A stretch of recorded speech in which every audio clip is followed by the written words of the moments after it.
Right, shifting tracks now onto some breaking update coming in with regard to the sensational murder case in Uttarakhand, that of the Ankita murder case, in which now we've got latest update coming in that Ankita's family have in fact said that they are not going to hold last rites today till they actually get access to the forensic report of the teenager's murder. Let me go across to my colleague Bhavtosh for more on this. Bhavtosh, first of all, take us through the updates with regard to the postmortem report in this particular case. It seems to suggest, although this is an initial provisional report, actually not the postmortem report, the provisional report which suggests that the death was due to drowning.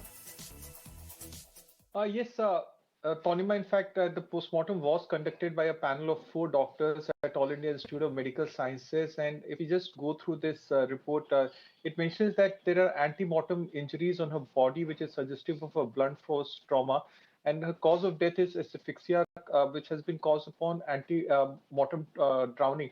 If we just try to explain this, what it means is that she has been badly injured when she was still alive, and that she was in fact drowned when she was still alive. What many officers are saying is that there was an attempt by the accused, Pulkit and his 2 associates, to, they in fact had assaulted her, and then an attempt was made by them to drown her to death.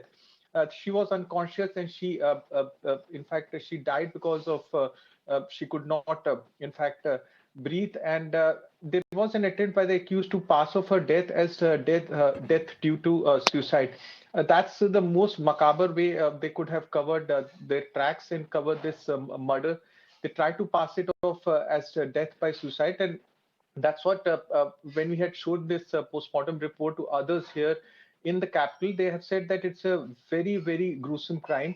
They first assaulted her and with blunt force object, and then tried to show it off as a death by suicide. Now, they had pushed her to death, and subsequently, remember, her body was recovered from, a river and by divers, Right. and then they in fact had pushed her to death. That's what officers are saying, and that's how the accused in this case have been booked in murder, and they have also been assaulted by the public because of the outrage. Right, Bhavtosh, thank you so much for joining us with that. Of course, it is a high-profile murder case coming out of Uttarakhand in which a BJP leader's son has been arrested as the main accused in this murder case.